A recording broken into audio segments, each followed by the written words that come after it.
ਵਾਹਿਗੁਰੂ ਜੀ ਕਾ ਖਾਲਸਾ, ਵਾਹਿਗੁਰੂ ਜੀ ਕੀ ਫਤਿਹ।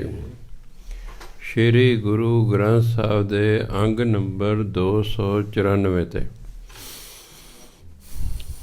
ਉੱਤੋਂ 5 ਪੰਕਤੀਆਂ ਛੱਡ ਕੇ 3 ਨੰਬਰ 3 ਨੰਬਰ ਤੋਂ ਬਾਅਦ ਆਪਾਂ ਪੜ੍ਹਨਾ। ਸੰਤ ਜਨਾ ਕਾ ਪੇਖਣ ਸਭ ਬ੍ਰਹਮ, ਸੰਤ ਜਨਾ ਕੈ ਹਿਰਦੈ ਸਭ ਧਰਮ। ਪੇਖਣ ਹੁੰਦਾ ਵੇਖਣਾ।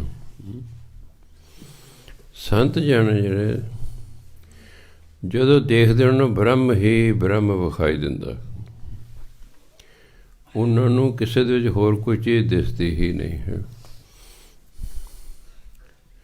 ਕਿਉਂਕਿ ਭਜਨ ਬੰਦਗੀ ਕਰਦਿਆਂ ਇੱਕ ਐਸਾ ਸਮਾਂ ਆਉਂਦਾ ਹੈ ਕਿ ਸਾਡੇ ਜੋ ਅੰਦਰ ਹੈ ਉਹ ਦਿਸਣਾ ਸ਼ੁਰੂ ਹੋ ਜਾਂਦਾ ਹੈ। ਅੰਦਰ ਜਿਹੜੇ ਪਹਿਲਾਂ ਸਥੂਲ ਚੀਜ਼ਾਂ ਨੇ, ਦਿਲ ਹੈ, ਫੇਫੜੇ ਨੇ, ਇਹ ਦਿਸਣੇ ਸ਼ੁਰੂ ਹੋ ਜਾਂਦੇ ਨੇ। ਫਿਰ ਹੋਰ ਅਵਸਥਾ ਜਦੋਂ ਉੱਚੀ ਹੁੰਦੀ ਹੈ, ਬ੍ਰਹਮ ਗਿਆਨ ਦੀ ਅਵਸਥਾ ਆ ਜਾਂਦੀ ਹੈ। ਫਿਰ ਅੰਦਰ ਜਿਹੜਾ ਪਰਮਾਤਮਾ ਹੈ ਉਹ ਦਿਸਣਾ ਸ਼ੁਰੂ ਹੋ ਜਾਂਦਾ। ਬਾਹਰਲੀ ਚਮੜੀ ਦਿਸਣੋਂ ਹਟ ਜਾਂਦੀ ਹੈ, ਸਿਰਫ ਤੇ ਸਿਰਫ ਪਰਮਾਤਮਾ ਦਿਸ ਜਾਂਦਾ ਹੈ। ਜਦੋਂ ਇਸ ਅਵਸਥਾ 'ਤੇ ਕੋਈ ਮਨੁੱਖ ਪਹੁੰਚਦਾ ਹੈ, ਫਿਰ ਉਹ ਕਹਿੰਦਾ ਸਭ ਗੋਬਿੰਦ ਹੈ, ਸਭ ਗੋਬਿੰਦ ਹੈ, ਗੋਬਿੰਦ ਬਿਨ ਨਹੀਂ ਕੋਈ। ਇਸ ਲਈ ਜਿਹੜੇ ਸੰਤ ਜਨ ਨੇ ਉਸ ਅਵਸਥਾ 'ਤੇ ਪਹੁੰਚ ਚੁੱਕੇ ਹੁੰਦੇ ਨੇ। ਉਹਨਾਂ ਜਿਹੜਾ ਦੇਖਣਾ ਹੈ ਉਹ ਸਭ ਬ੍ਰਹਮ ਹੀ ਬ੍ਰਹਮ ਹੈ। ਉਹਨਾਂ ਨੂੰ ਸਭ ਪਰਮਾਤਮਾ ਹੀ ਪਰਮਾਤਮਾ ਦਿਸਦਾ ਹੈ। ਸੰਤ ਜਨਾਂ ਕੇ ਹਿਰਦੈ ਸਭ ਧਰਮ।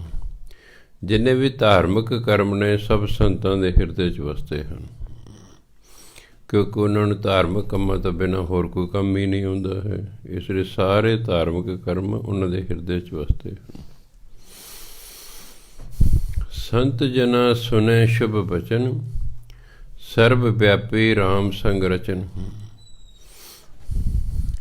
ਜਿਹੜੇ ਸੰਤਾਂ ਦੇ ਸ਼ੁਭ ਬਚਨ ਸੁਣਦੇ ਹਨ, ਸਰਬ ਵਿਆਪੀ ਰਾਮ ਸੰਗ ਰਚਨ, ਉਹ ਪਰਮਾਤਮਾ ਜੋ ਸਭ ਥਾਂ 'ਤੇ ਵਿਆਪਕ ਹੈ ਉਹਦੇ ਨਾਲ ਰਚ ਮਿਚ ਜਾਂਦੇ ਹਨ। ਕਿਉਂਕਿ ਰਚਨਾ ਮਿਚਣਾ ਜ਼ਰੂਰੀ ਹੁੰਦਾ। ਕਈ ਵਾਰੀ ਕੋਲ ਰਹਿੰਦਾ ਬੰਦਾ ਰਚਦਾ ਮਿਚਦਾ ਨਹੀਂ ਹੈ। ਕਈ ਵਾਰੀ ਨਵੀਂ ਆਈ ਲੜਕੀ ਉਹ ਉਪਰਾਪਨ ਮਹਿਸੂਸ ਕਰਦੀ ਰਹਿੰਦੀ ਹੈ, ਕੁਝ ਦਿਨਾਂ ਬਾਅਦ ਫਿਰ ਰਚ ਮਿਚ ਜਾਂਦੀ ਹੈ।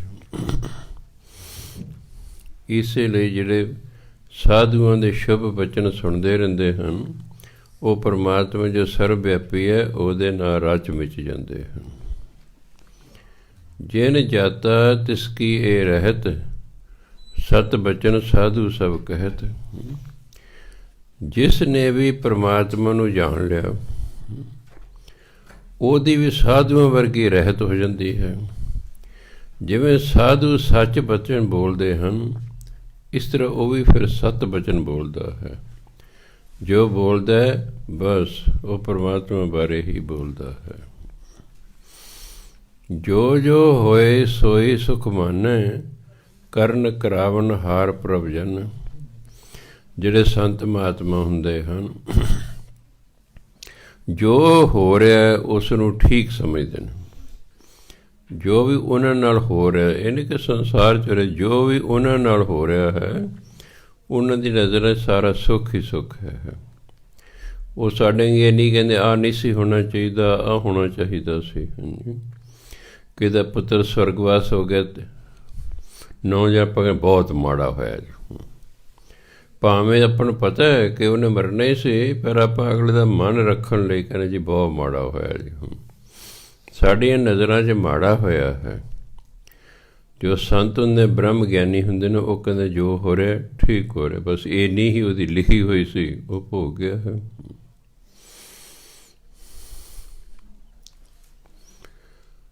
ਜਿਵੇਂ ਪੰਚਮ ਪਾਤਸ਼ਾਹ ਨੂੰ ਸਿੱਖ ਕਹਿੰਦੇ ਵੀ ਜੋ ਤੁਸੀਂ ਸੁਖਮਨੀ ਸਾਹਿਬ 'ਚ ਲਿਖਿਆ ਹੋਇਆ ਹੈ, ਕੋਈ ਇਹੋ ਜਿਹਾ ਬੰਦਾ ਵਿਖਾ ਸਕਦੇ ਹੋ? ਹਾਂ, ਉਹ ਪਾਕਿਸਤਾਨ 'ਚ ਉਸ ਵੇਲੇ ਠਹਿਰੇ ਸਨ। ਕਹਿੰਦੇ ਗੁਜਰਾਤ ਸ਼ਹਿਰ ਹੈ ਇੱਕ, ਤਾਂ ਹੈ ਨਾ ਆਪਣੇ ਭਾਰਤ 'ਚ ਗੁਜਰਾਤ, ਉਹ ਤਾਂ ਸਟੇਟ ਹੈ, ਸ਼ਹਿਰ ਨਹੀਂ ਹੈ।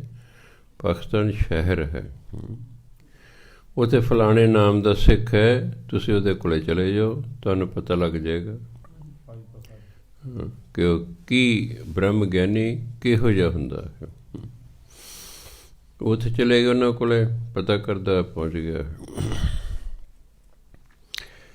ਪੁਰਾਣੇ ਜ਼ਮਾਨੇ 'ਚ ਨਾ ਜਿਹੜਾ ਹੈ ਫੂੜੀ ਤਿਆਰ ਕਰਦੇ ਹੁੰਦੇ ਸਨ, ਵੀ ਮਰੇ 'ਤੇ ਵਿਛਾਉਂਦੇ ਹੁੰਦੇ ਸਨ। ਉਹ ਨਾ ਫੂੜੀ ਤਿਆਰ ਕਰ ਰਿਹਾ। ਅਗਲੇ ਦਿਨ ਉਹਦੇ ਮੁੰਡੇ ਦੀ ਸ਼ਾਦੀ ਹੈ। ਉਹ ਬੜਾ ਹੈਰਾਨ ਹੋਇਆ ਵੀ ਦੇਖੋ ਜੀ, ਤੁਹਾਡੇ ਘਰ ਤਾਂ ਕੱਲ੍ਹ ਨੂੰ ਸ਼ਾਦੀ ਹੈ ਲੜਕੇ ਦੀ, ਤੁਸੀਂ ਇਹ ਫੂੜੀ ਤਿਆਰ ਕਰ ਰਹੇ ਹੋ। ਜਿਹੜੇ ਮਰਿਆ ਅਫਸੋਸ ਕਰਨ ਆਉਂਦੇ, ਜਿਸ 'ਤੇ ਆਪਾਂ ਨੂੰ ਬਿਠਾਉਣੇ ਆ ਨਾ, ਉਹਨੂੰ ਫੂੜੀ ਕਹਿੰਦੇ। ਉਹ ਕਹਿੰਦੇ ਇਹਦੀ ਵੀ ਲੋੜ ਪੈਣੀ ਹੈ। ਉਹਨੇ ਨਹੀਂ ਦੱਸਿਆ ਕਿ ਉਹ ਲੋੜ ਪੈਣੀ, ਕਹਿੰਦੇ ਇਸ ਦੀ ਵੀ ਲੋੜ ਪੈਣੀ ਹੈ। ਆਲੇ ਲੜਕੇ ਦੀ ਸ਼ਾਦੀ ਹੋਈ ਹੈ, ਉਹ ਵੀ, ਉਹਨੂੰ ਵੀ ਨਾਲ ਸ਼ਾਦੀ 'ਤੇ ਲੈ ਗਏ। ਸਾਰਾ ਕੁਛ ਹੋ ਗਿਆ ਹੈ।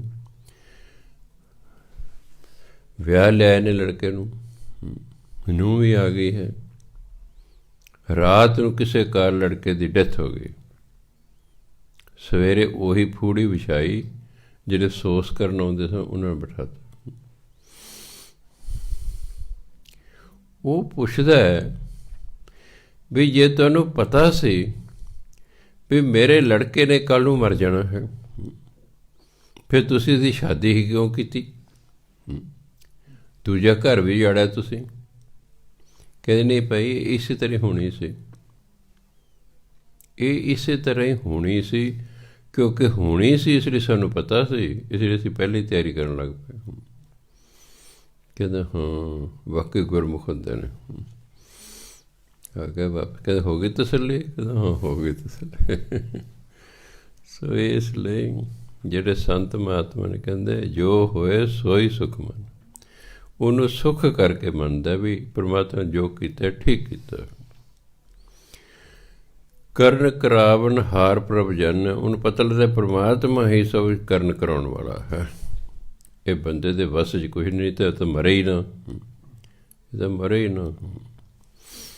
ਇਹ ਤਾਂ ਸਭ ਕੁਛ ਕਰਨ ਕਰਾਉਣ ਵਾਲਾ ਪਰਮਾਤਮਾ ਹੈ। ਇਸ ਗੱਲ ਦਾ ਉਹਨੂੰ ਗਿਆਨ ਹੋ ਜਾਂਦਾ ਹੈ। ਅੰਤਰ ਬਸੇ ਬਾਹਰ ਪੀ ਉਹੀ, ਨਾਨਕ ਦਰਸ਼ਨ ਦੇਖ ਸਭ ਮੋਹੀ। ਪਰਮਾਤਮਾ ਅੰਦਰ ਵੀ ਵਸਦਾ ਹੈ ਅਤੇ ਬਾਹਰ ਵੀ ਪਰਮਾਤਮਾ ਹੀ ਵਸਦਾ ਹੈ। ਇਸ ਜਿਹੜਾ ਪਰਮਾਤਮਾ ਦੇ ਦਰਸ਼ਨ ਕਰ ਲੈਂਦਾ, ਉਹ ਦੇਖ ਕੇ ਉਹਦਾ ਮਨ ਮੋਹਿਆ ਜਾਂਦਾ ਹੈ। ਮਨ ਮੋਹਿਆ ਜਾਂਦਾ ਵੀ ਕਮਾਲ ਹੈ, ਪਰਮਾਤਮਾ ਅੰਦਰ ਵੀ ਹੈ ਬਾਹਰ ਵੀ ਹੈ, ਸਭ ਥਾਂ 'ਤੇ ਹੈ।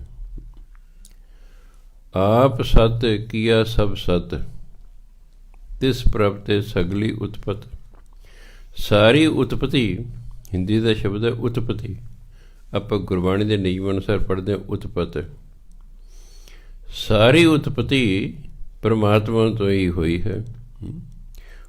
ਉਹ ਆਪ ਵੀ ਸਤ ਹੈ ਅਤੇ ਜੋ ਨੇ ਕੀਤਾ ਉਹ ਵੀ ਸਤ ਹੈ।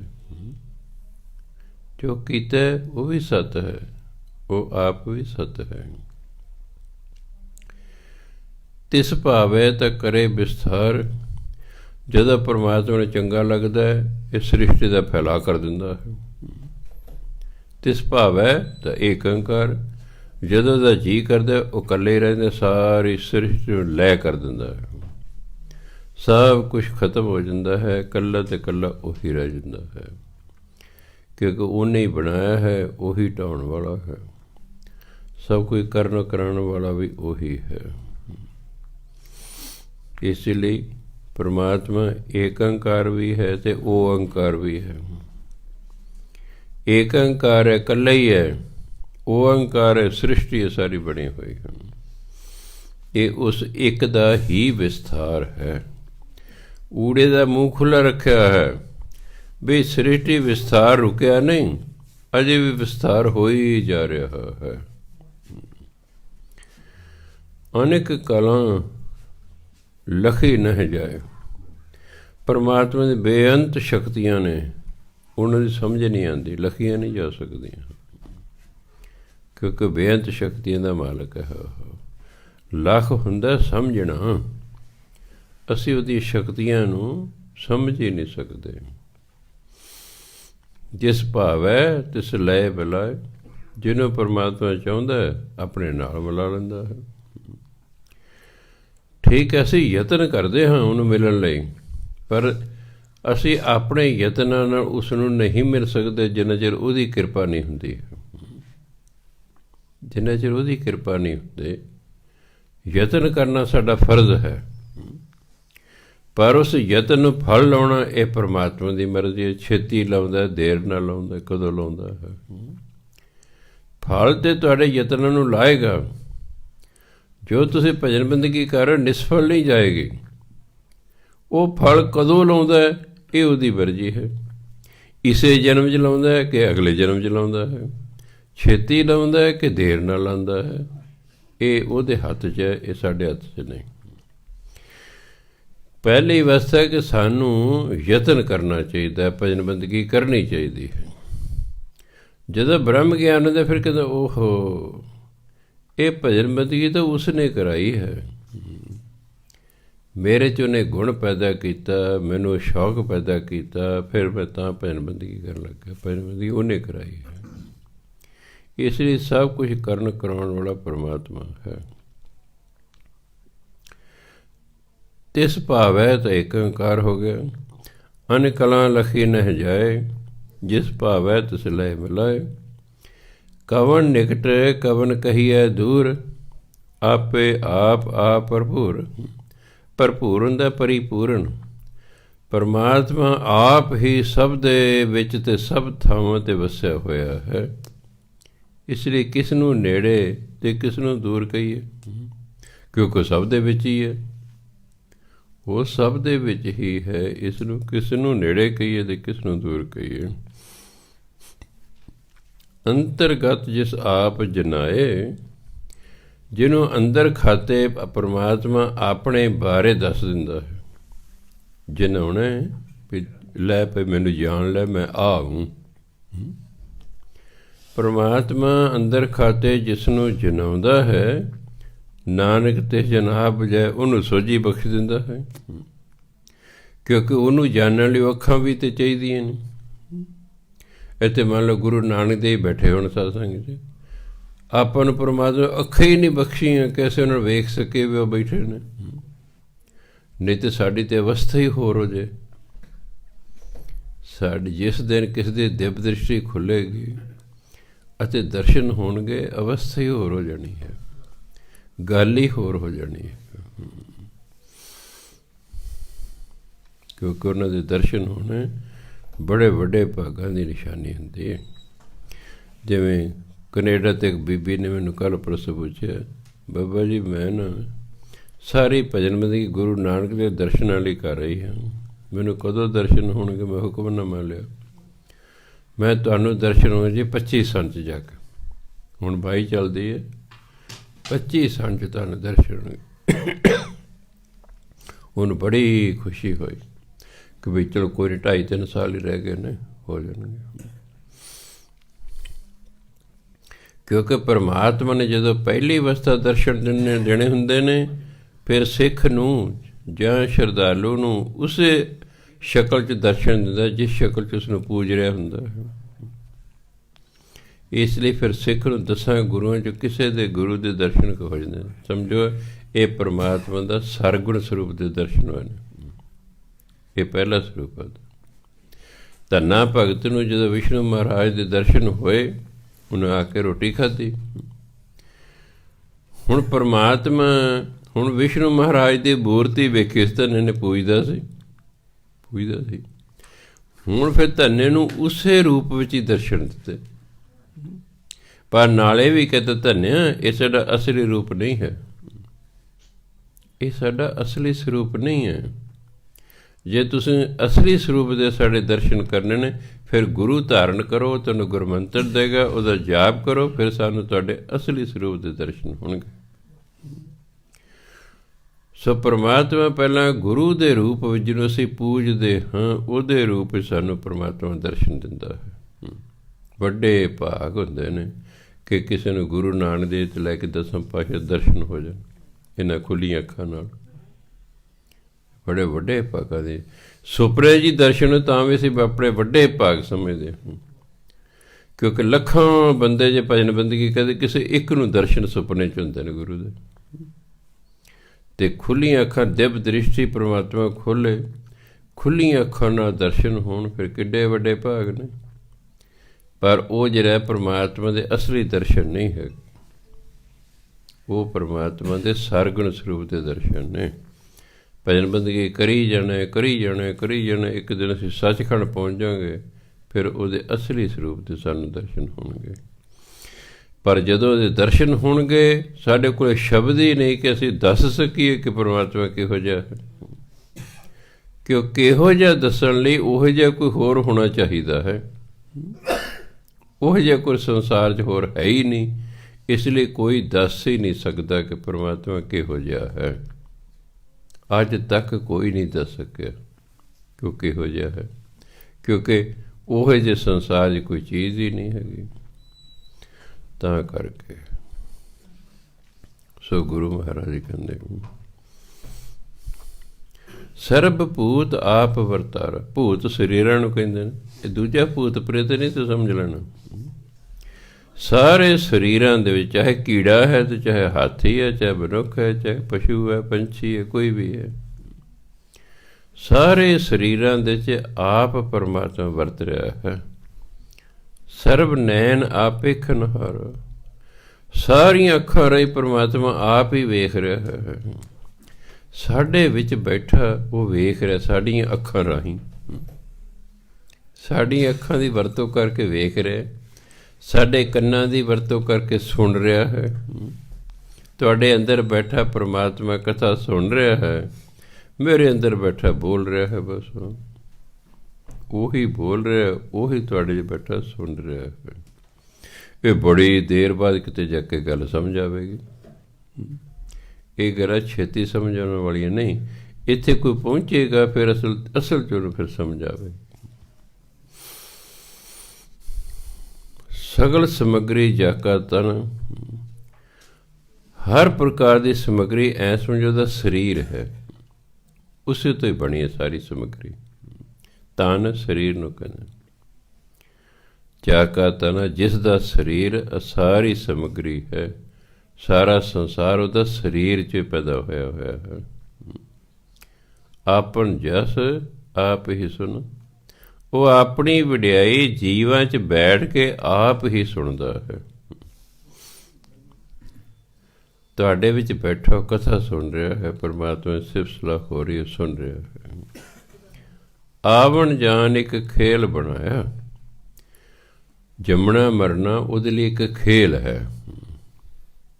ਜਿਵੇਂ ਬੱਚਾ ਹੈ, ਰੇਤ ਦਾ ਘਰ ਬਣਾ ਲੈਂਦਾ, ਫਿਰ ਹੱਥ ਮਾਰ ਕੇ ਢਾਹ ਦਿੰਦਾ ਹੈ, ਉਹਨੇ ਬਣਾ ਸੀ ਢਾਹਦਾ। ਉਹ ਇੱਕ ਖੇਲ ਹੈ। ਮਿੱਟੀ ਦਾ ਘਰ ਬਣਾ ਕੇ ਫਿਰ ਉਸਨੂੰ ਢਾਹ ਦੇਣਾ, ਇਹ ਬੱਚੇ ਦਾ ਇੱਕ ਖੇਡ ਹੈ, ਖੇਲ ਹੈ। ਪਰ ਪਰਮਾਤਮਾ ਜੀਵਨ ਬਣਾਉਂਦਾ ਅਤੇ ਉਹਨੂੰ ਮਾਰਦਾ ਰਹਿੰਦਾ, ਇਹ ਵੀ ਉਹਦਾ ਖੇਲ ਹੈ। ਹਾਂਜੀ, ਉਹਦਾ ਖੇਲ।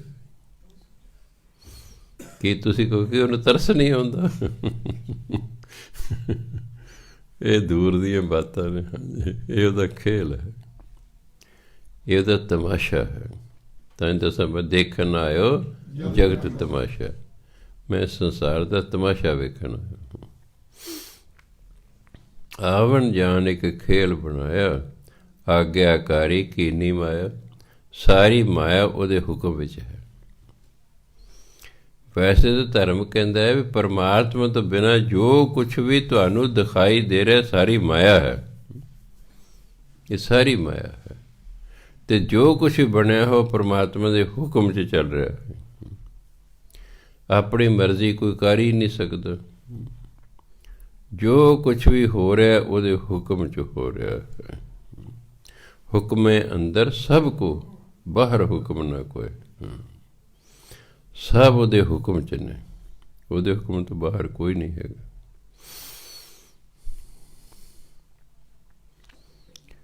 ਸਭ ਕੈ ਮਦ ਅਲਿਪਤੋ ਰਹੇ, ਇਹਨੂੰ ਅਲਪਤੋਂ ਨਹੀਂ ਪੜ੍ਹਦਾ, ਲਿਪਤ ਦਾ ਵਿਰੋਧੀ ਸ਼ਬਦ ਹੈ ਅਲਿਪਤ, ਉੱਥੋਂ ਬਣਿਆ ਅਲਿਪਤੋ। ਮੱਧ ਹੁੰਦਾ ਵਿੱਚ, ਇੱਕ ਹੁੰਦਾ ਮੱਧ ਵਿਚਾਲੇ, ਵੀ ਗੁਰੂ ਗ੍ਰੰਥ ਜਿਹੜਾ ਅਖੰਡ ਪੜ੍ਹਦਾ ਮੱਧ ਆ ਗਿਆ ਜੀ, ਉਹ ਵਿਚਾਲੇ ਕਹਿੰਦੇ। ਇੱਕ ਮੱਧ ਹੁੰਦਾ ਵਿੱਚ। ਪਰਮਾਤਮਾ ਸਭ ਦੇ ਵਿੱਚ ਵੀ ਹੈ, ਅਲਿਪਤੋ ਹੈ, ਅਤੇ ਨਿਰਲੇਪ ਵੀ ਹੈ। ਸਭ ਦੇ ਵਿੱਚ ਵੀ ਹੈ ਅਤੇ ਉਹ ਨਿਰਲੇਪ ਵੀ ਹੈ। ਉਹ ਏਕੰਕਾਰ ਵੀ ਹੈ ਅਤੇ ਉਹ ਓਅੰਕਾਰ ਵੀ ਹੈ। ਜਦੋਂ ਏਕੰਕਾਰ ਹੈ ਤਾਂ ਨਿਰਲੇਪ ਹੋ ਗਿਆ, ਓਅੰਕਾਰ ਹੈ ਤਾਂ ਵਿੱਚ ਹੋ ਗਿਆ। ਜੋ ਕੁਛ ਕਹਿਣਾ ਸੋ ਆਪੇ ਕਹੇ, ਜੋ ਨੇ ਕਹਿਣਾ ਉਹ ਆਪ ਹੀ ਕਹਿ ਰਿਹਾ ਹੈ। ਉਹ ਪ੍ਰੋਬਲਮ ਹੁੰਦੀ ਹੈ ਕਿ ਸਾਨੂੰ ਸਮਝ ਨਹੀਂ ਜੋ ਕੀ ਕਹਿ ਰਿਹਾ ਹੈ, ਇਸ ਲਈ ਉਹ ਗੁਰੂਆਂ ਰਾਹੀਂ ਕਹਿੰਦਾ। ਫਿਰ ਉਹ ਪਰਮਾਤਮਾ ਨੇ ਜੋ ਸਾਨੂੰ ਕਹਿਣਾ ਹੁੰਦਾ ਨਾ, ਉਹ ਗੁਰੂਆਂ ਰਾਹੀਂ ਕਹਿੰਦਾ, ਅਤੇ ਗੁਰੂਆਂ ਨੂੰ ਜਾ ਕੇ ਕਹਿੰਦਾ ਜਾਓ ਮੇਰਾ ਸੰਦੇਸ਼ ਦਿਓ ਸੰਸਾਰ ਨੂੰ। ਆਹ ਸਾਰੀ ਬਾਣੀ ਪਰਮਾਤਮਾ ਦਾ ਸੰਦੇਸ਼ ਹੈ।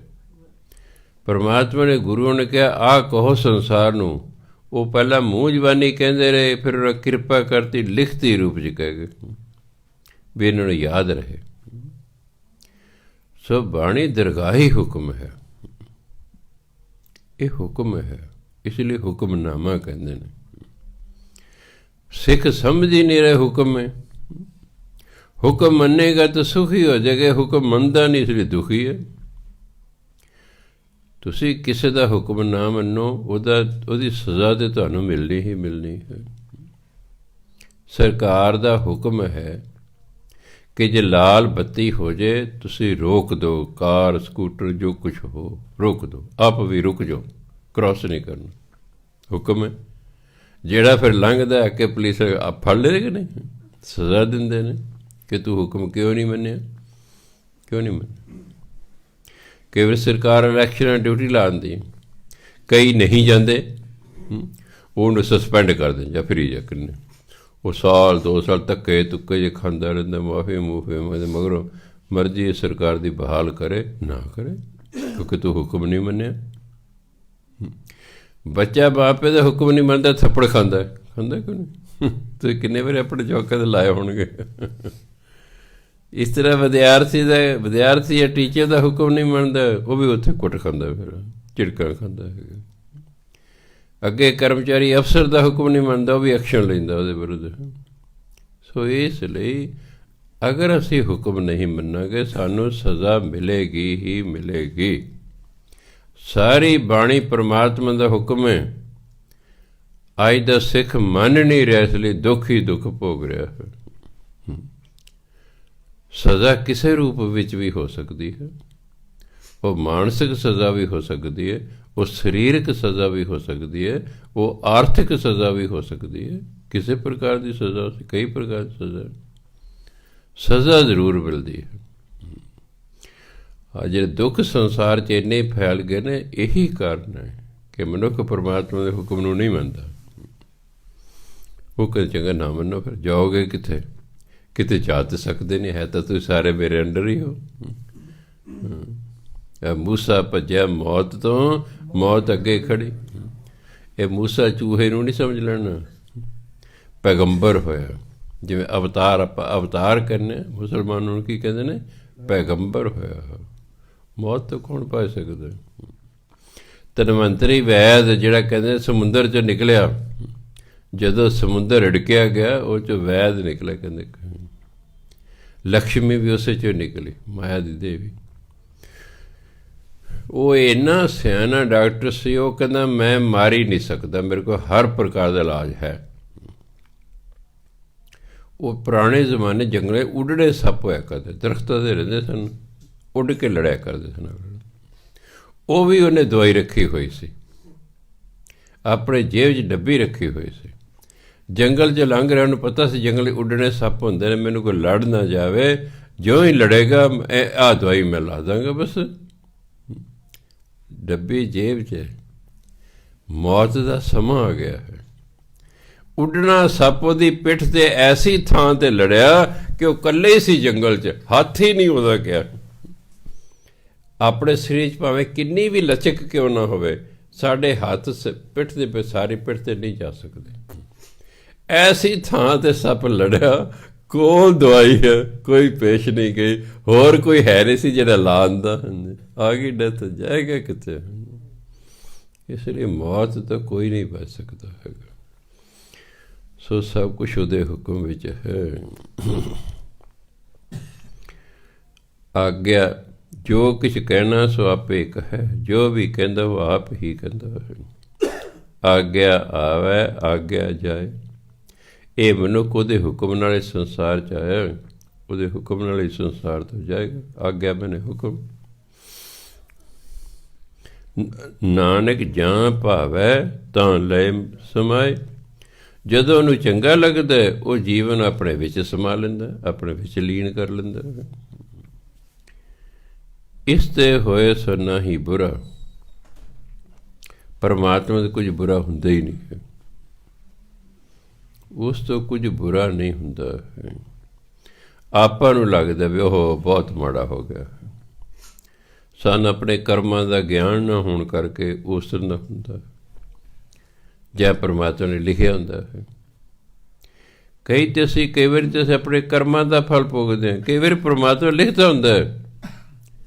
ਗੁਰੂ ਅਰਜਨ ਦੇਵ ਜੀ ਕਿਸੇ ਕਰਮ ਦਾ ਫਲ ਨਹੀਂ ਭੋਗਿਆ ਉਹਨਾਂ ਨੇ, ਜਿਹੜੇ ਤਤੀ ਤਵੀਆਂ 'ਤੇ ਬੈਠੇ, ਪਰ ਉਹਨੇ ਲਿਖਿਆ ਕਿ ਤੈਨੂੰ ਮੈਂ ਤੱਤੀਆਂ ਤਵੀਆਂ 'ਤੇ ਬਿਠਾਉਣਾ, ਪਰ ਤੈਨੂੰ ਸ਼ਕਤੀ ਵੀ ਮੈਂ ਇੰਨੀ ਦੇਵਾਂਗਾ ਕਿ ਤੁਸੀਂ ਜ਼ਾਲਮ ਤੋਂ ਜ਼ਾਲਮ ਬੰਦੇ ਦੇ ਅੱਗੇ ਵੀ ਨਹੀਂ ਝੁਕੋਗੇ। ਮੈਂ ਉਹਨਾਂ ਨੂੰ ਦੱਸਣਾ ਕਿ ਮੇਰੇ ਭਗਤ 'ਚ ਕਿਤਨੀ ਸ਼ਕਤੀ ਹੁੰਦੀ, ਇਸ ਲਈ ਉਹ ਬੈਠੇ। ਨਹੀਂ ਤਾਂ ਤਵੀ ਨੂੰ ਠੰਡੀ ਵੀ ਕਰ ਸਕਦੇ ਸਨ। ਇਹ ਤਾਂ ਉਹਨਾਂ ਲਈ ਮਾਮੂਲੀ ਜਿਹੀ ਗੱਲ ਹੈ। ਗੁਰੂਆਂ ਦਾ ਲੜਕਾ ਮਰੇ ਹੋਏ ਆਪਣੇ ਦੋਸਤ ਜਿਉਂਦੇ ਕਰ ਸਕਦੇ, ਤਵੀ ਤੁਸੀਂ ਠੰਡੀ ਕਰਨੀ ਕੀ ਔਖੀ ਹੈ, ਤੁਸੀਂ ਆਪ ਹੀ ਅੰਦਾਜ਼ਾ ਲਓ। ਗੁਰੂ ਦੀ ਤਾਂ ਗੱਲ ਹੀ ਛੱਡੋ, ਉਹਨਾਂ ਦਾ ਲੜਕਾ 6ਵੇਂ ਪਾਤਸ਼ਾਹ ਦਾ ਲੜਕਾ ਬਾਬਾ ਗੁਰਦਿੱਤਾ ਮਰੀ ਹੋਈ ਗਾਂ ਨੂੰ ਜਿਉਂਦਾ ਕਰਤਾ ਹੈ। ਬ੍ਰਹਮ ਗਿਆਨੀਆਂ ਲਈ ਇਹ ਮਾਮੂਲੀ ਗੱਲਾਂ ਹੁੰਦੀਆਂ ਹਨ, ਸਾਡੇ ਲਈ ਤਾਂ ਬੜੀ ਵੱਡੀ ਗੱਲ ਹੈਗੀ। ਇਸ ਲਈ ਪਰਮਾਤਮਾ ਦਾ ਕੁਝ ਵੀ ਬੁਰਾ ਨਹੀਂ ਹੁੰਦਾ, ਉਹ ਜੋ ਕਰ ਰਿਹਾ ਠੀਕ ਕਰ ਰਿਹਾ ਹੁੰਦਾ। ਸਾਡੀਆਂ ਨਜ਼ਰਾਂ 'ਚ ਬੁਰਾ ਹੁੰਦਾ। ਉਰੇ ਕਹੋ ਕਿਨੇ ਕਛ ਕਰਾ। ਉਰੇ ਤੋਂ ਹੁੰਦਾ ਉਰਾ ਭਾਵ ਉਸ ਤੋਂ ਬਿਨਾਂ। ਪਰਮਾਤਮਾ ਤੋਂ ਬਿਨਾਂ ਦੱਸੋ ਕੋਈ ਕੀ ਕਰ ਸਕਦਾ ਹੈ। ਜੋ ਕਰਨਾ ਕਰਾਉਣਾ ਉਸੇ ਨੇ ਹੀ ਸਾਡੇ ਵਿੱਚ ਬੈਠ ਕੇ ਕਰਨਾ ਕਰਾਉਣਾ ਹੈ। ਆਪ ਭਲਾ ਕਰਤੂਤ ਅਤ ਨੀਕੀ। ਕਰਤੂਤ ਅੱਜ ਤਾਂ ਬੈਡ ਸੈਂਸ 'ਚ ਹੋ ਗਿਆ। ਮੈਂ ਜਾਣਦਾ ਤੇਰੀਆਂ ਕਰਤੂਤਾਂ, ਬੈਡ ਸੈਂਸ ਹੋ ਗਏ। ਉਹ ਤਾਂ ਗੁੱਡ ਸੈਂਸ ਸੀ। ਨੀਕੀ ਹੁੰਦਾ ਵਧੀਆ, ਕਰਤੂਤ ਮਨੇ ਕਰਮ। ਉਹ ਆਪ ਵੀ ਭਲਾ, ਉਹਦੇ ਕਰਮ ਵੀ ਵਧੀਆ ਹਨ। ਉਹ ਜਿਹੜੇ ਕੰਮ ਕਰ ਰਿਹਾ ਵਧੀਆ ਕਰ ਰਿਹਾ ਹੈ। ਆਪੇ ਜਾਣੇ ਆਪਣੇ ਜੀ ਕੀ। ਉਹਦੇ ਮਨ 'ਚ ਕੀ ਹੈ ਉਹ ਉਹੀ ਜਾਣਦਾ ਹੈ। ਪਰਮਾਤਮਾ ਮਨ 'ਚ ਕੀ ਹੈ ਅਸੀਂ ਨਹੀਂ ਜਾਣ ਸਕਦੇ। ਉਹਦੇ ਮਨ 'ਚ ਜੋ ਹੈ ਉਹੀ ਜਾਣਦਾ ਹੈ। ਆਪ ਸਾਜ ਧਾਰੀ ਸਭ ਸੱਚ। ਉਹ ਆਪ ਵੀ ਸੱਚ ਹੈ ਅਤੇ ਜਿਸ ਨੂੰ ਉਸਨੇ ਓਟ ਆਸਰਾ ਦਿੱਤਾ ਹੋਇਆ ਉਹ ਵੀ ਸੱਚ ਹੈ, ਉਹ ਵੀ ਸੱਚ ਹੈ। ਓਤ ਪੋਤ ਆਪਣ ਸੰਗ ਰਾਜ। ਓਤ ਪੋਤ ਹੁੰਦਾ ਪੂਰੀ ਤਰ੍ਹਾਂ, ਉਹ ਪੂਰੀ ਤਰ੍ਹਾਂ ਆਪਣੇ ਨਾਲ ਰਚਿਆ ਵਿਚਿਆ ਹੈ।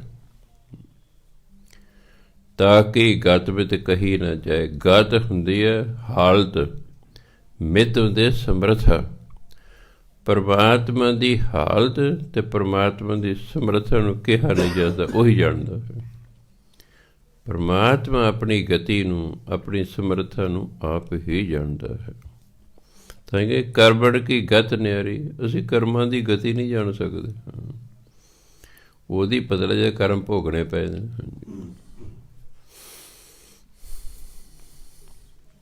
ਦੂਸਰ ਹੋਏ ਤਾਂ ਸੋਝੀ ਪਾਏ। ਜੇ ਕੋਈ ਪਰਮਾਤਮਾ ਵਰਗਾ ਹੋਰ ਹੋਵੇ ਤਾਂ ਹੀ ਕੋਈ ਸੋਝੀ ਹੋ ਸਕਦੀ ਹੈ ਵੀ ਉਹਦੇ ਮਨ 'ਚ ਕੀ ਹੈ ਜੀ, ਉਹਦੀ ਕੀ ਗਤੀ ਹੈ ਜੀ, ਉਹਦੀ ਕੀ ਸਮਰੱਥ ਹੈ ਜੀ। ਦੂਜਾ ਕੋਈ ਉਹਦੇ ਵਰਗਾ ਹੈ ਨਹੀਂ, ਇਸ ਲਈ ਕਿਸੇ ਨੂੰ ਪਤਾ ਨਹੀਂ ਲੱਗਦਾ। ਤਿਸ ਕਾ ਕੀਆ ਸਭ ਪ੍ਰਵਾਨ। ਗੁਰ ਪ੍ਰਸਾਦ ਨਾਨਕੇ ਜਾਣ। ਕਦੇ ਜਿਸ 'ਤੇ ਹੋ ਜਾਂਦੇ ਗੁਰੂ ਦੀ ਕਿਰਪਾ, ਉਹ ਫਿਰ ਜਾਣ ਲੈਂਦਾ।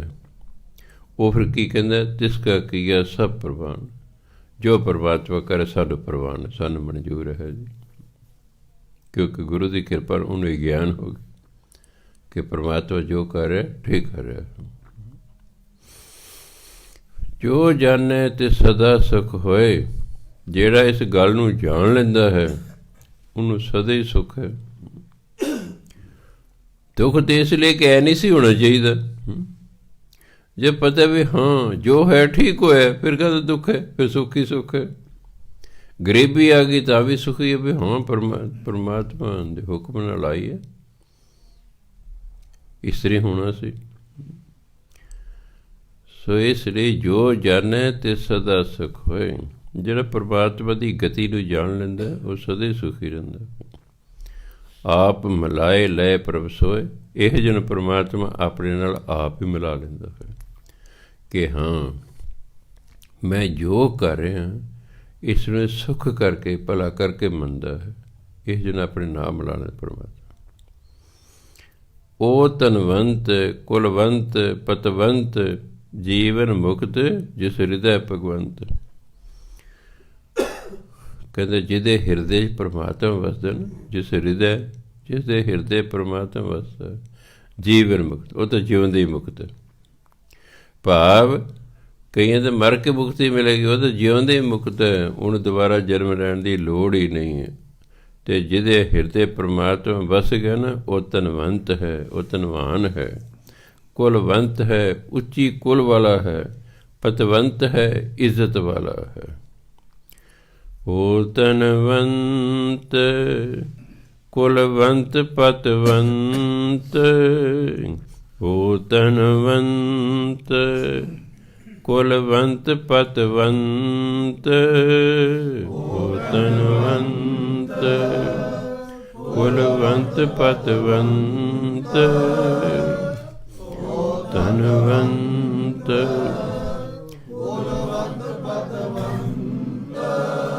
ਜੀਵਨ ਮੁਕਤ ਜਿਸ ਹਿਰਦੈ ਭਗਵੰਤ। ਜੀਵਨ ਮੁਕਤ ਜਿਸ ਹਿਰਦੈ ਭਗਵੰਤ। ਮੁਕਤ ਜਿਸ ਹਿਰਦੈ ਭਗਵੰਤ।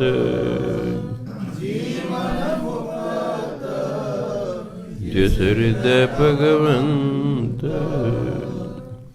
ਧਨ ਧਨ ਧਨ ਜਨ ਆਇਆ ਜਿਸ ਪ੍ਰਸਾਦ ਸਭ ਜਗਤ ਤਰਾਇਆ। ਉਹ ਜਨ ਉਹ ਭਗਤ ਜਿਹਦੀ ਕਿਰਪਾ ਨਾਲ ਸਾਰਾ ਸੰਸਾਰ ਹੀ ਭਵ ਸਾਗਰ ਨੂੰ ਤਰ ਗਿਆ ਹੈ। ਕਦੇ ਇਹੋ ਜਿਹੇ ਭਗਤ ਦਾ ਆਉਣਾ ਧਨ ਹੈ, ਧਨ ਹੈ, ਧਨ ਹੈ। ਧਨ ਧਨ ਧਨ ਧਨ ਜਨ ਆਇਆ। ਧਨ ਧਨ ਧਨ ਜਨ ਆਇਆ ਜਿਸ ਪ੍ਰਸਾਦ ਸਭ ਜਗਤ ਤਰਾਇਆ।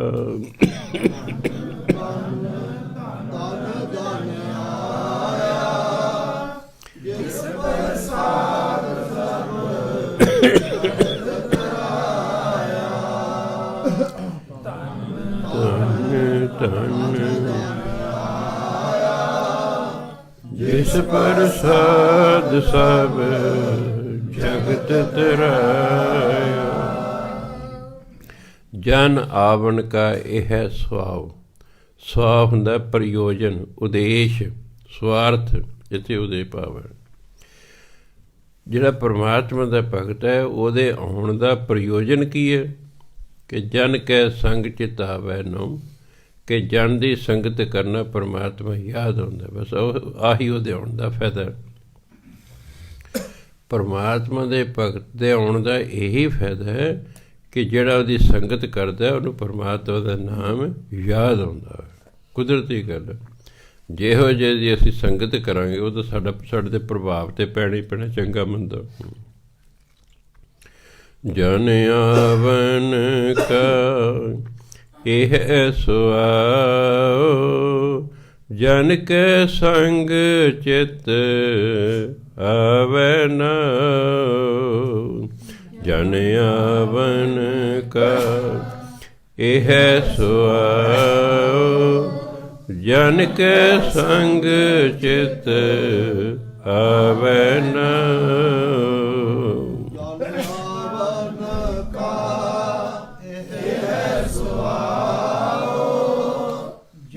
ਕੇ ਸੰਗ ਚਿਤ ਆਵੈ ਨਾਉ।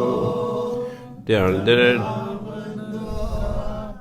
ਇਹ ਸੁਆਓ ਜਨ ਕੈ ਸੰਗ ਚਿਤ ਆਵੈ ਨਾਉ।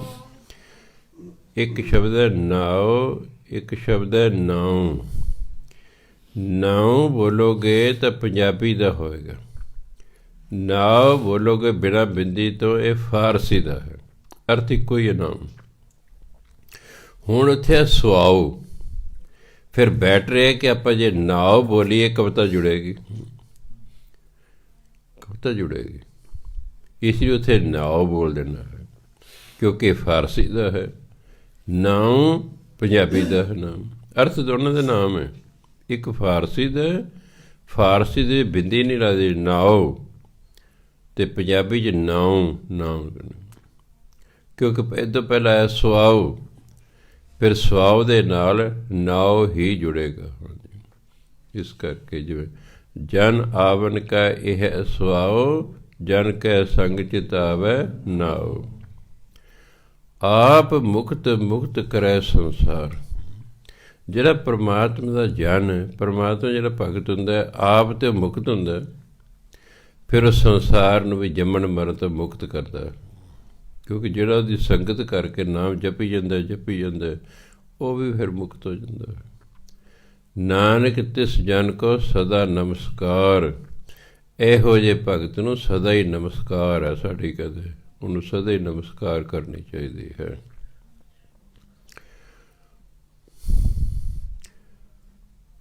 ਜਨ ਆਵਨ ਕਾ ਇਹ ਸੁਆਓ ਜਨ ਕੇ ਸੰਗ ਚਿਤ ਆਵੈ ਨਾਉ।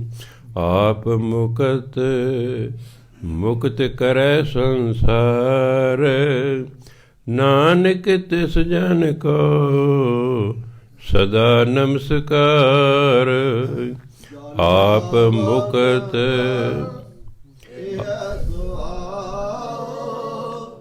ਜਨ ਕੈ ਸੰਗ ਚਿਤ ਆਵੈ ਨਾਉ।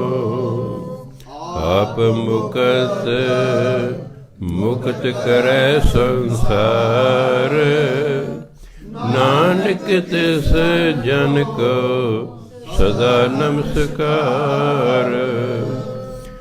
ਆਪ ਮੁਕਤ ਮੁਕਤ ਕਰੈ ਸੰਸਾਰ, ਕਿਉਂਕਿ ਜਿਹੋ ਜਿਹਾ ਬੰਦਾ ਆਪ ਹੁੰਦਾ ਉਹੋ ਜਿਹੇ ਦੂਜਿਆਂ ਨੂੰ ਬਣਾਉਣ ਦੀ ਉਹ ਕੋਸ਼ਿਸ਼ ਕਰਦਾ, ਕੁਦਰਤੀ ਗੱਲ ਹੈ। ਅਸੀਂ ਜਿਹੋ ਜਿਹੇ ਆਪ ਹੁੰਦੇ ਹਾਂ, ਅਸੀਂ ਚਾਹੁੰਦੇ ਹਾਂ ਦੂਸਰੇ ਵੀ ਉਹੋ ਜਿਹੇ ਹੋਣ।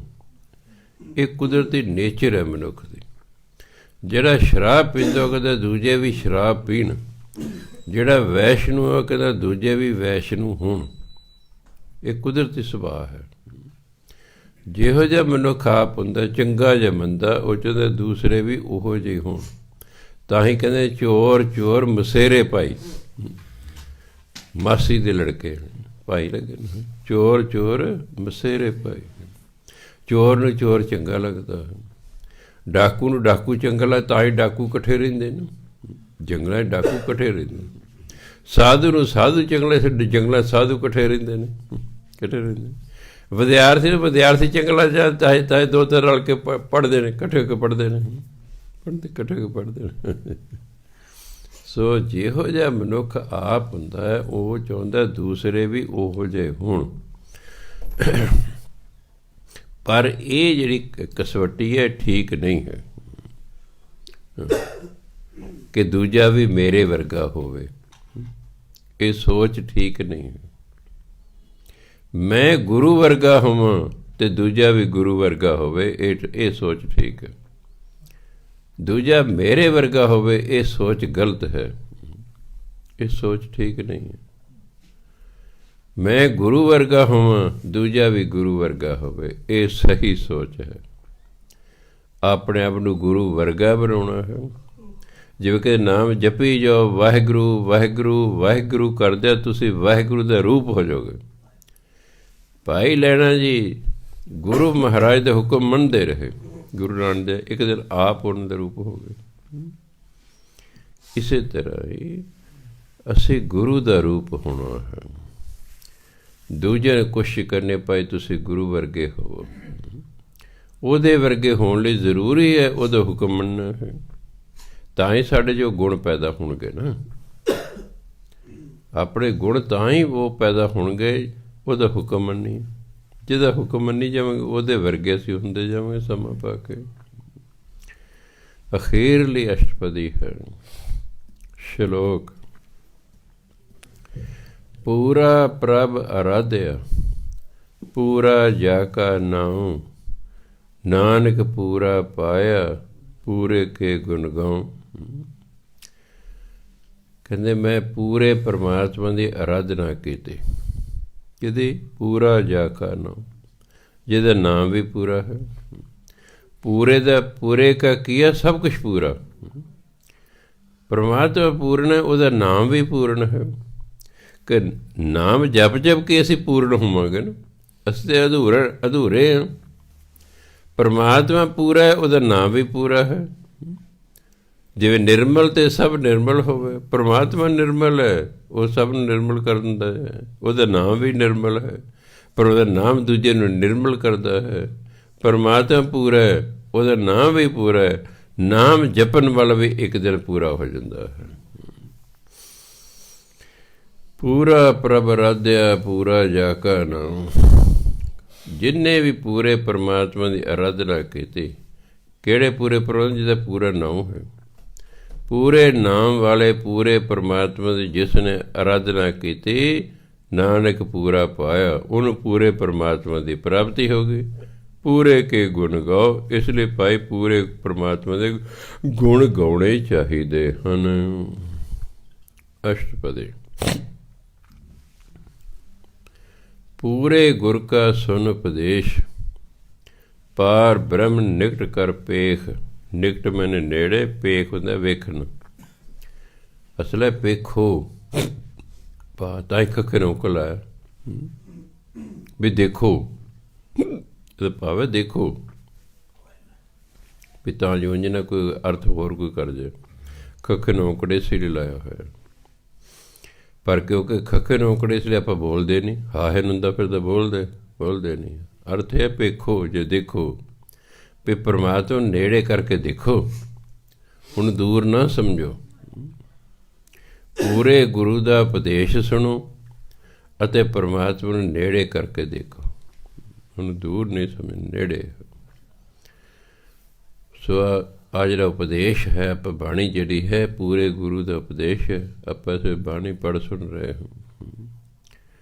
ਸਾਸ ਸਾਸ ਸਿਮਰੋ ਗੋਬਿੰਦ, ਸਵਾਸ ਸਵਾਸ ਪਰਮਾਤਮਾ ਦਾ ਸਿਮਰਨ ਕਰੋ।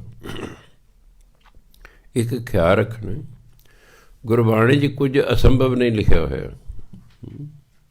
ਗੁਰਬਾਣੀ 'ਚ ਜੋ ਲਿਖਿਆ ਉਹ ਸਭ ਸੰਭਵ ਹੈ, ਅਤੇ ਜਿਹੜਾ ਜਿਹਨਾਂ ਲਿਖਿਆ ਉਹਨੂੰ ਕਰਕੇ ਵੇਖਿਆ ਪਹਿਲਾਂ। ਐਵੇਂ ਨਹੀਂ ਕਹਿੰਦਾ ਕਰੋ ਜੀ ਆਹ, ਉਹਨਾਂ ਪ੍ਰੈਕਟੀਕਲ ਕੀਤਾ ਫਿਰ ਉਹਨਾਂ ਕਿਹਾ। ਨਹੀਂ ਚੜ ਗਿਆ ਸਵਾਸ ਸਵਾਸ ਕਿਵੇਂ ਸਿਮਰਨ ਹੋ ਸਕਦਾ ਜੀ? ਕੋਈ ਕਰਦਾ ਹੀ ਨਹੀਂ। ਹੋ ਤੇ ਸਭ ਕੁਝ ਸਕਦਾ ਹੈ। ਹੋ ਤੇ ਇਹ ਪਹਿਲੇ ਕਹੋ ਜੀ, ਜੇ ਮੈਂ ਹਰ ਵਕਤ ਵਾਹਿਗੁਰੂ ਵਾਹਿਗੁਰੂ ਕਰਨ ਲੱਗਾ, ਆਹ ਡਿਊਟੀ ਕੌਣ ਕਰੇਗਾ ਜੀ? ਫਿਰ ਮੈਨੂੰ ਤਨਖਾਹ ਕਿਵੇਂ ਮਿਲੇਗੀ? ਅੜਕਾ ਤੂੰ ਤਾਂ ਵਾਹਿਗੁਰੂ ਵਾਹਿਗੁਰੂ ਕਰਦਾ ਰਹਿਣਾ। ਕਰਨਾ ਹੀ ਕੁਛ ਨਹੀਂ, ਬਸ ਇਹ ਕਹੀ ਜਾਣਾ, ਬਹਾਨੇ ਜਿਹੇ ਬਣਾਈ ਜਾਣੇ। ਤੁਸੀਂ ਲੱਗ ਜਾਓ ਕਰਨ, ਤੁਹਾਨੂੰ ਨੌਕਰੀਆਂ ਕਰਨ ਦੀ ਲੋੜ ਹੀ ਨਹੀਂ ਹੋ। ਲੋਕ ਹੀ ਤੁਹਾਡੇ ਨੌਕਰ ਹੋ ਜਾਣਗੇ। ਤੁਸੀਂ ਜ਼ਰੂਰੀ ਕਿਸੇ ਦੀ ਨੌਕਰੀ ਕਰਨੀ? ਦੇਖ ਲਓ ਜਿਹਦੀ ਮਰਜ਼ੀ ਹੈ, ਦੇਖ ਲਓ ਜਿਹਦੀ ਮਰਜ਼ੀ ਕਰਕੇ। ਤੁਸੀਂ ਸਵਾਸ ਸਵਾਸ ਸਿਮਰਨ ਕਰਨ ਲੱਗ ਜਾਓ, ਦੁਨੀਆ ਤੁਹਾਡੇ ਨੌਕਰ ਹੋ ਜਾਏਗੀ। ਤੁਹਾਨੂੰ ਨੌਕਰੀ ਕਰਨ ਦੀ ਕੀ ਲੋੜ ਹੈ? ਪਰ ਕੌਣ ਇੰਨਾ ਵਿਸ਼ਵਾਸ ਲੈ ਤੇ ਕੌਣ ਕਰੇ? ਕੌਣ ਇੰਨਾ ਵਿਸ਼ਵਾਸ ਲਿਆਵੇ?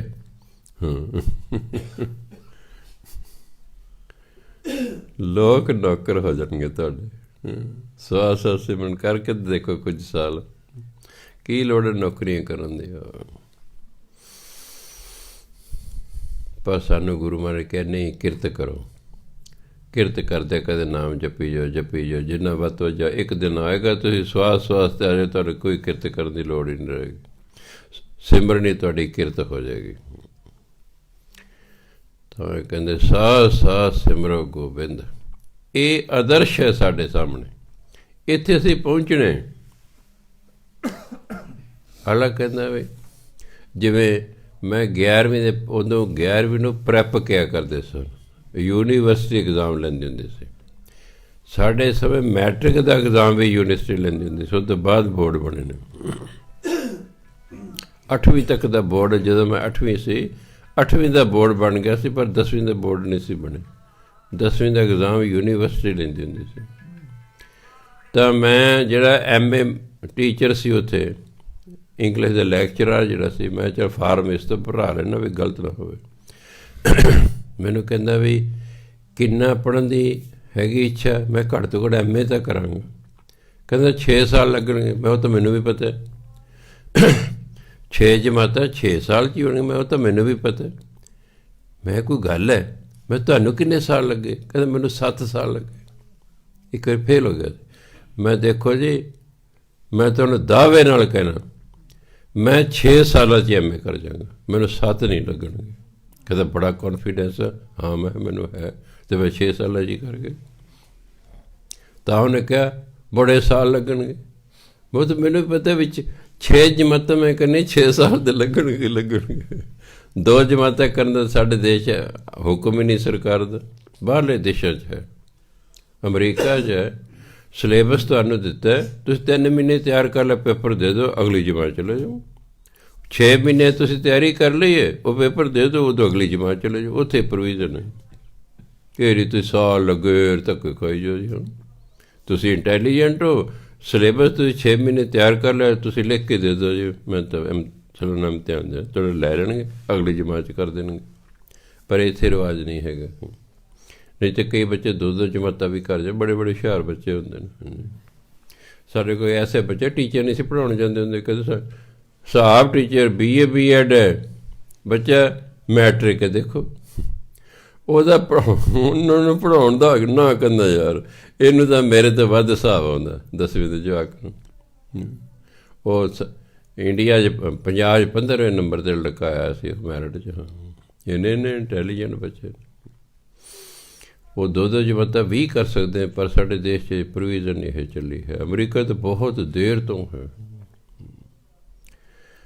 ਜਦੋਂ ਗੁਰਬਖਸ਼ ਸਿੰਘ ਪ੍ਰੀਤਲੜੀ ਅਮਰੀਕਾ ਜਾ ਕੇ ਪੜ੍ਹਿਆ ਹੈ ਕਿ ਸਾਨੂੰ ਪੇਪਰ ਦੇ ਦਿੰਦੇ ਸੀ ਬਸ, ਅਤੇ ਪ੍ਰੋਫੈਸਰ ਚਲੇ ਜਾ ਕਰਦਾ ਸੀ। ਸਾਨੂੰ ਪੇਪਰ ਦੇ ਦਿੰਦੇ ਸਨ। ਇੱਕ ਵਾਰੀ ਜਿਹੜਾ ਬੰਦਾ ਹੁੰਦਾ ਸੀ ਉਹ ਸਾਨੂੰ ਹਾਫ ਟਾਈਮ 'ਚ ਆ ਕੇ ਚਾਹ ਪਿਲਾ ਜਾਂਦਾ ਸੀ। ਕਦੇ ਕੋਈ ਬੱਚਾ ਨਹੀਂ ਸੀ ਇੱਕ ਦੂਜੇ ਪੁੱਛਦਾ ਕੁਛ ਵੀ ਨਾ। 3 ਘੰਟੇ ਬਾਅਦ ਪ੍ਰੋਫੈਸਰ ਆਉਂਦਾ ਸੀ, ਪੇਪਰ ਇਕੱਠੇ ਕਰਕੇ ਲੈ ਜਾਂਦਾ ਸੀ।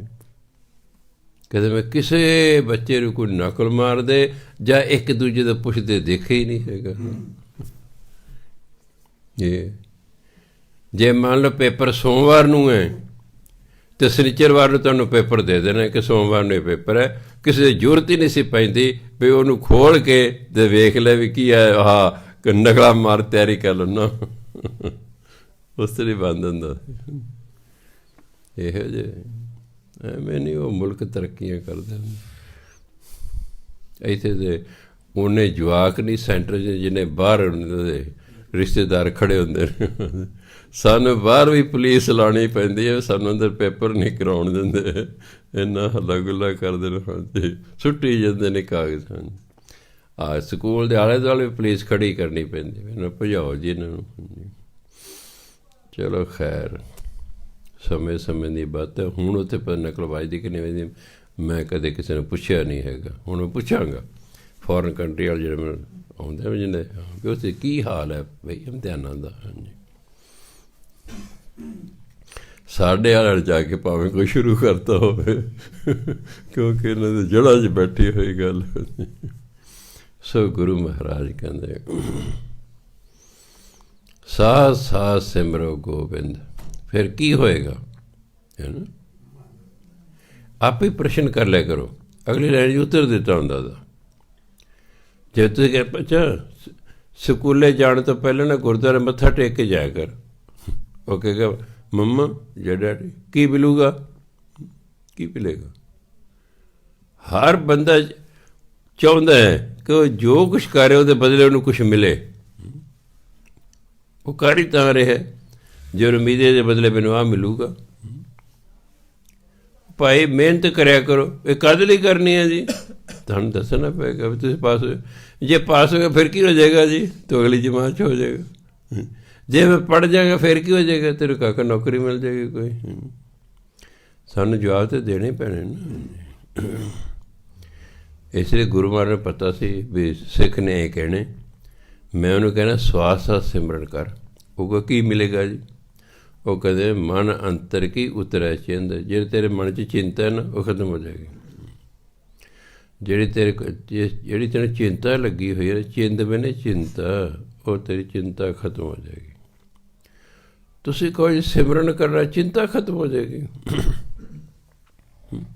ਉਹ ਕਿਵੇਂ ਖਤਮ ਹੋ ਜਾਏਗੀ ਜੀ? ਸਿਮਰਨ ਕਰਨਾ, ਜਿਸ ਗੱਲ ਦੀ ਤੁਹਾਨੂੰ ਚਿੰਤਾ ਉਹ ਗੱਲ ਹੀ ਪੂਰੀ ਹੋ ਜਾਏਗੀ, ਚਿੰਤਾ ਖਤਮ। ਚਿੰਤਾ ਵੀ ਤਾਂ ਕਿਸੇ ਕਾਰਨ ਹੈ ਨਾ, ਉਹ ਕਾਰਨ ਹੀ ਪਰਮਾਤਮਾ ਦੂਰ ਕਰ ਦੇ, ਤੁਹਾਡੀ ਚਿੰਤਾ ਖਤਮ ਹੋ ਗਈ। ਚਿੰਤਾ ਲੱਗੇ ਆਮ ਅਜੇ 2.5 ਸਾਲਾਂ ਦਾ ਜਦ ਜਵਾਕ ਹੋ ਮਾਂ ਪਿਓ ਨੂੰ ਚਿੰਤਾ ਲੱਗ ਜਾਂਦੀ। ਮੇਰੇ ਕੋਲ ਆ ਜਾਂਦੇ ਨੇ ਜੀ, ਆ ਫਲਾਣੇ ਸਕੂਲ ਸਾਡੇ ਬੱਚੇ ਨੂੰ ਦਾਖਲਾ ਮਿਲ ਜਾਏ ਜੀ, ਫਲਾਣੇ ਸਾਡੇ ਫਲਾਣੇ ਸਕੂਲ 'ਚ ਮਿਲ ਜਾਏ, ਕੋਈ ਕਹਿੰਦੇ ਫਲਾਣੇ 'ਚ ਮਿਲ ਜਾਏ, ਕਈ 3-4 ਸਕੂਲਾਂ ਦੇ ਨਾਮ ਲਏ ਵੀ ਇਹਨਾਂ 'ਚੋਂ ਕਿਸੇ ਇੱਕ 'ਚ ਮਿਲ ਜਾਏ ਜੀ। ਹਾਂਜੀ, ਚਿੰਤਾ ਤਾਂ ਹੈ ਨਾ। ਜੋ ਦਾਖਲਾ ਮਿਲ ਗਿਆ ਫਿਰ ਇੱਕ ਵਾਰੀ ਚਿੰਤਾ ਖਤਮ, ਚਿੰਤਾ ਖਤਮ। ਸੋ ਜਿਸ ਕਾਰਨ ਚਿੰਤਾ ਹੈ ਉਹ ਪਰਮਾਤਮਾ ਨੇ ਉਹ ਕਾਰਨ ਹੀ ਦੂਰ ਕਰ ਦੇਣਾ ਹੈ। ਤੁਸੀਂ ਸਿਮਰਨ ਕਰੀ ਜਾ ਰਹੇ, ਤੁਹਾਡੇ ਬੱਚੇ ਨੂੰ ਆਪੇ ਚੰਗੇ ਸਕੂਲ ਦਾਖਲਾ ਮਿਲ ਗਿਆ, ਨਿਬੜ ਗਿਆ ਕੰਮ।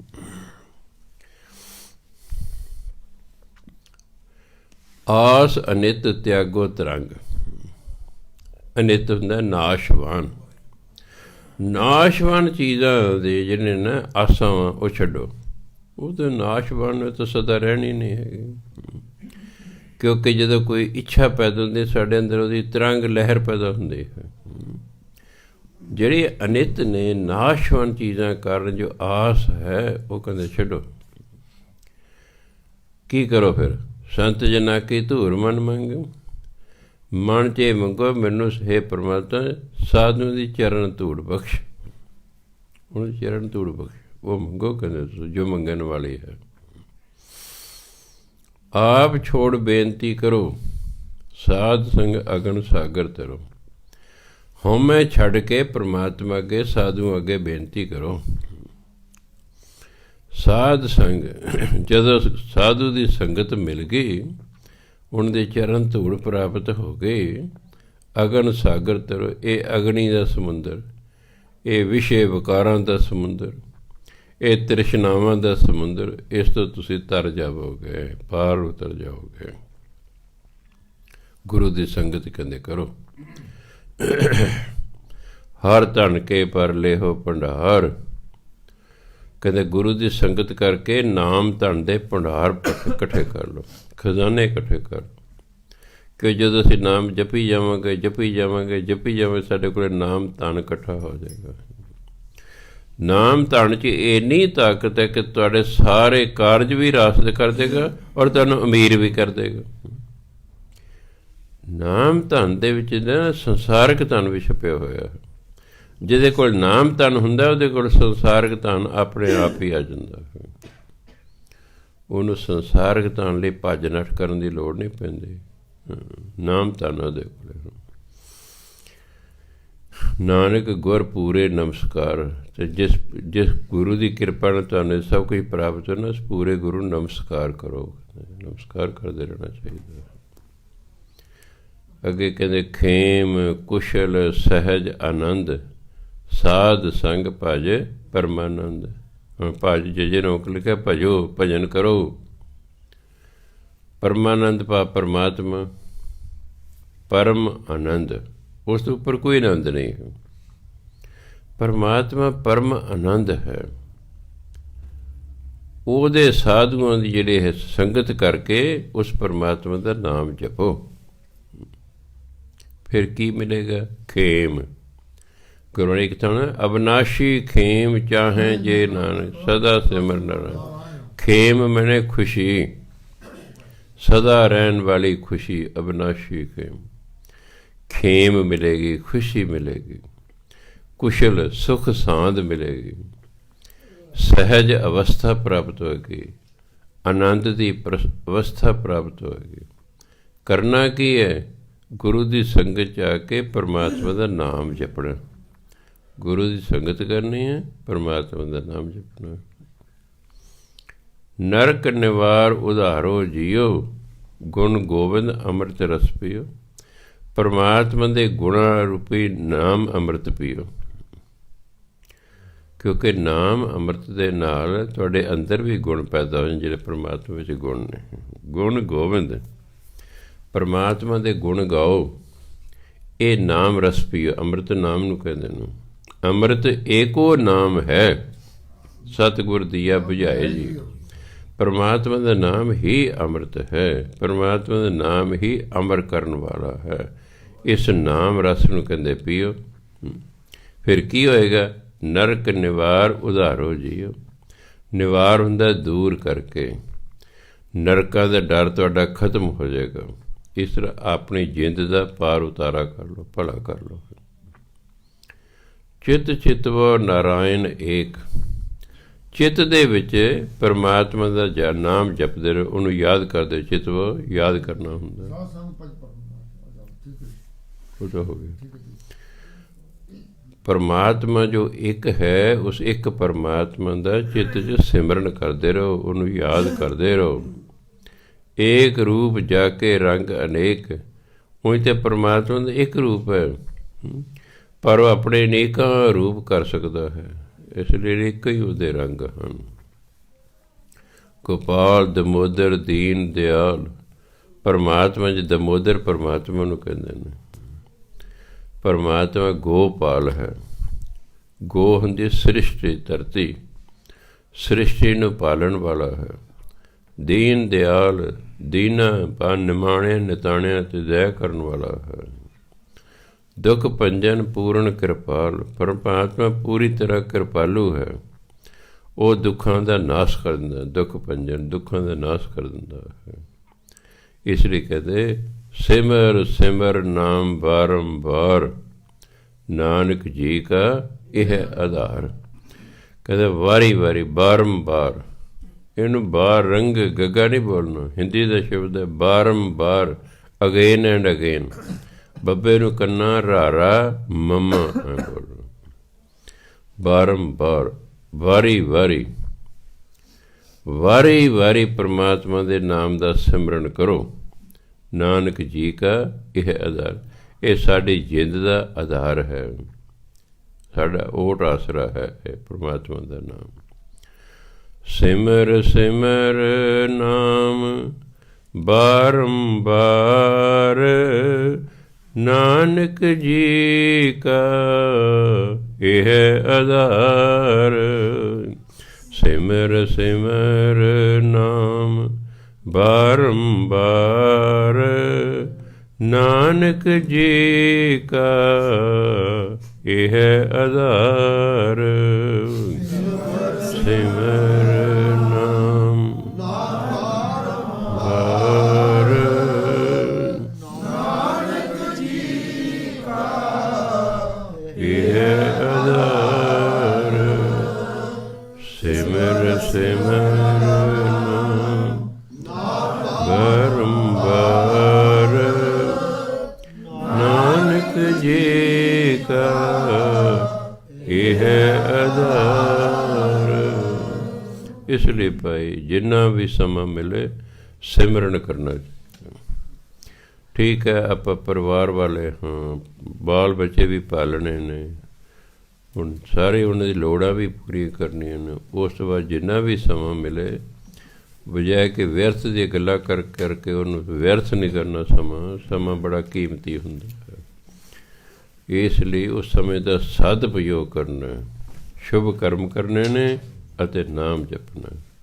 ਵਾਰੀ ਵਾਰੀ ਨਾਮ ਜਪੀ ਜਾਣਾ, ਆਪੇ ਸਭ ਕੁਝ ਠੀਕ ਹੋ ਜਾਏਗਾ। ਸਮਾਂ ਪਾ ਕੇ ਸਤਿਕਾਰਯੋਗ ਸਾਥ ਨੇ ਸਮਾਂ ਹੋ ਗਿਆ। ਵਾਹਿਗੁਰੂ ਜੀ ਕਾ ਖਾਲਸਾ, ਵਾਹਿਗੁਰੂ ਜੀ ਕੀ